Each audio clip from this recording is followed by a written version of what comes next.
ಕಾಂಗ್ರೆಸ್ ಶಾಸಕರಿಗೆ ಇಂದು ಇಡಿ ಅಧಿಕಾರಿಗಳು ನಿದ್ದೆಗೆಡಿಸಿದ್ದಾರೆ. ಗಡಿನಾಡಲ್ಲಿ ಹಲವು ರಾಜಕಾರಣಿಗಳ ಮನೆ ಕಚೇರಿಗಳ ಮೇಲೆ ರೇಡ್ ಮಾಡಿ ದಾಖಲೆಗಳನ್ನ ಜಾಲಾಡಿದ್ರು.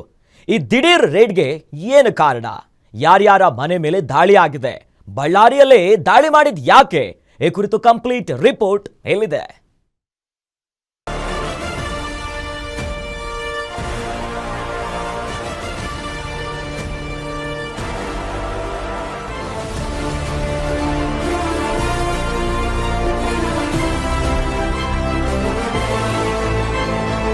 ಇಂದು ಬೆಳ್ಳಂಬೆಳಿಗ್ಗೆ ಗಡಿ ಜಿಲ್ಲೆ ಬಳ್ಳಾರಿಗೆ ಇಡಿ ಅಧಿಕಾರಿಗಳು ತಂಡೋಪತಂಡವಾಗಿ ಎಂಟ್ರಿ ಕೊಟ್ಟಿದ್ರು.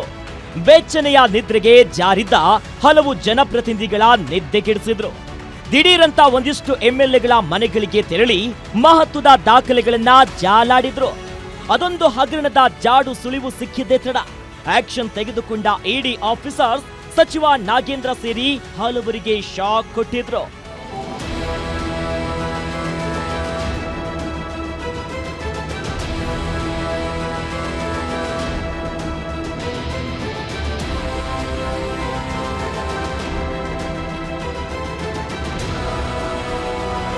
ಕಾಂಗ್ರೆಸ್ ಲೀಡರ್ಸ್ ಮನೆ ಕಚೇರಿಗಳ ಮೇಲೆ ದಾಳಿ ಮಾಡಿದ್ರು. ಎಸ್ಟಿ ನಿಗಮದ ಸುಮಾರು 187 ಕೋಟಿ ಹಣ ದುರ್ಬಳಕೆ ವಿಚಾರಕ್ಕೆ ಈ ದಾಳಿಯನ್ನ ನಡೆಸಲಾಗಿದೆ ಎನ್ನಲಾಗ್ತಿದೆ. ಅಂದಾಗೆ ಈಗಾಗಲೇ ಇದೇ ವಿಚಾರಕ್ಕೆ ಮಾಜಿ ಸಚಿವ ನಾಗೇಂದ್ರ ಶಿಕ್ಷೆಯನ್ನ ಅನುಭವಿಸಿ ಬೇಲ್ ಮೇಲೆ ಆಚೆ ಬಂದಿದ್ದಾರೆ. ಇದೇ ವಿಚಾರಕ್ಕೆ ಇಂದು ಮತ್ತೆ ನಾಗೇಂದ್ರ ಮನೆ ಮೇಲೆ ಇಡಿ ಅಧಿಕಾರಿಗಳು ದಾಳಿ ನಡೆಸಿದ್ರು. ಜೊತೆಗೆ ಕಂಪ್ಲಿ ಶಾಸಕ ಜೆಎನ್ ಗಣೇಶ್, ಸಂಸದ ಇ ತುಕಾರಾಂ, ಕೂಡ್ಲಿಗಿ ಶಾಸಕ ಎನ್.ಟಿ. ಶ್ರೀನಿವಾಸ್ ಅವರ ಮನೆ ಹಾಗೂ ಕಚೇರಿಗಳ ಮೇಲೂ ಏಕಕಾಲಕ್ಕೆ ರೇಡ್ ನಡೆಸಿದ್ದಾರೆ. ಇದೆಲ್ಲ ರಾಜಕೀಯ ಪ್ರೇರಿತ. CBI ಇಡಿ ಇವೆಲ್ಲ BJP ಪರವಾಗಿ ಕೆಲಸ ಮಾಡ್ತಿದ್ದಾವೆ. ಅವ್ರು ಏನು ಕೆಲಸ ಮಾಡಬೇಕು ಅದು ಮಾಡಿದರೆ ಯಾರು ಇವೆಲ್ಲ ಆರೋಪಗಳು ಮಾತ್ರ ನಮ್ಮ ಶಾಸಕರು, ಸಂಸದರು, ಸಚಿವರು ಎಲ್ಲರ ಮೇಲೆ ಇದು ಯಾವುದೋ ಒಂದು ನಾವೆಲ್ಲ ಬಳ್ಳಾರಿ ಜಿಲ್ಲಾ ಎಲ್ಲ ಗೆದ್ದೀವಿ, ಸಂಸದರನ್ನ ಗೆಲ್ಸ್ಕೊಂಡಿವಿ, ಇದೆಲ್ಲ ಸಹಿಸಲಾರ್ದೆ ಇವೆಲ್ಲ ಮಾಡ್ತಿದ್ದಾರೆ.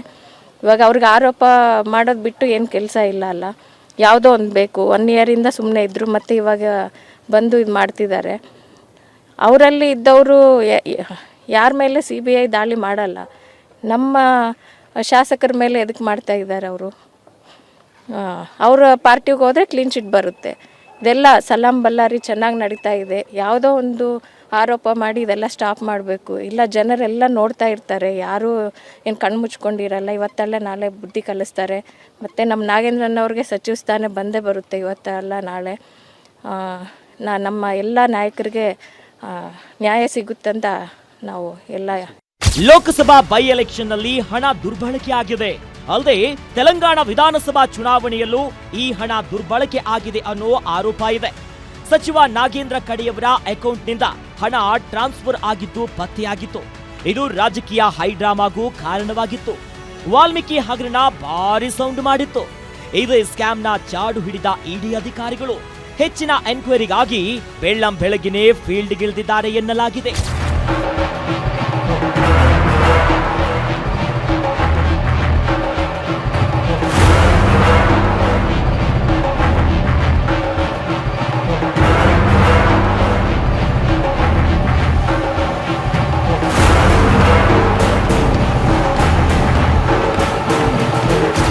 ದಾಳಿ ನಡೆಸಿದ ಇಡಿ ಅಧಿಕಾರಿಗಳು ಇಂದು ಮುಂಜಾನೆಯಿಂದ ಡ್ರಿಲ್ ನಡೆಸಿದ್ದಾರೆ. ಸಾಕಷ್ಟು ದಾಖಲೆಗಳನ್ನ ಪರಿಶೀಲಿಸಿ ವಶಕ್ಕೆ ಪಡೆದು ತನಿಖೆ ನಡೆಸುತ್ತಿರುವುದು ಗೊತ್ತಾಗಿದೆ. ಎಸ್ಟಿ ನಿಗಮದ ಹಣ ಬಳ್ಳಾರಿಯ MP ಚುನಾವಣೆಗೆ ಬಳಕೆಯಾಗಿದೆ. ಇದರಲ್ಲಿ ಕೂಡ್ಲಿಗಿ ಕ್ಷೇತ್ರಕ್ಕೆ 3 ಕೋಟಿ, ಬಳ್ಳಾರಿ ನಗರಕ್ಕೆ 10 ಕೋಟಿ, ಕಂಪ್ಲಿ ಕ್ಷೇತ್ರಕ್ಕೆ 10 ಕೋಟಿ ಬಳಕೆ ಮಾಡಿರುವ ಆರೋಪ ಇದೆ. ಇದರ ಹೊರತಾಗಿ ಬಳ್ಳಾರಿ ಗ್ರಾಮೀಣ ಕ್ಷೇತ್ರಕ್ಕೆ ಹೆಚ್ಚುವರಿಯಾಗಿ 20 ಕೋಟಿ ಬಳಕೆ ಮಾಡಿಕೊಂಡಿದ್ದಾರೆ ಅನ್ನೋದು ತನಿಖೆಯಲ್ಲಿ ತಿಳಿದು ಬಂದಿದೆ.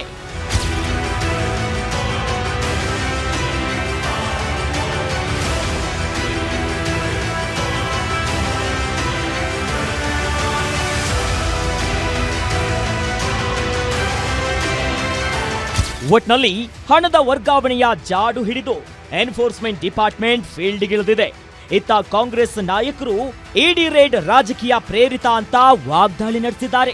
ಬಳ್ಳಾರಿಯಲ್ಲಿ ಬೈ ಎಲೆಕ್ಷನ್ ಅಲ್ಲಿ 5ಕ್ಕೆ 5 ಕ್ಷೇತ್ರಗಳಲ್ಲಿ ಕಾಂಗ್ರೆಸ್ ಪಕ್ಷ ಗೆದ್ದಿದೆ. ಈ ಭದ್ರ ಕೋಟೆಯನ್ನ ಛಿದ್ರ ಮಾಡಬೇಕು ಅಂತಲೇ ಕೇಂದ್ರ ಬಿಜೆಪಿ ಸರ್ಕಾರ ರೇಡ್ ಮಾಡಿಸ್ತಿದೆ ಅನ್ನೋದು ಕೈ ನಾಯಕರ ಆರೋಪ. ಆದ್ರೆ ಇಂದಿನ ಇಡಿ ದಾಳಿ ಕಾಂಗ್ರೆಸ್ ಪಾಳ್ಯದಲ್ಲಿ ಭಾರಿ ಹಲ್ಚಲನ್ನ ಸೃಷ್ಟಿಸಿದ್ದಂತೂ ಸುಳ್ಳಲ್ಲ. ಕ್ಯಾಮ್ರಾಮನ್ ರಾಧಾಕೃಷ್ಣ ಜೊತೆಗೆ ವೆಂಕಟೇಶ್ ಕುಲಕರ್ಣಿ, ಗ್ಯಾರಂಟಿ ನ್ಯೂಸ್, ಬಳ್ಳಾರಿ.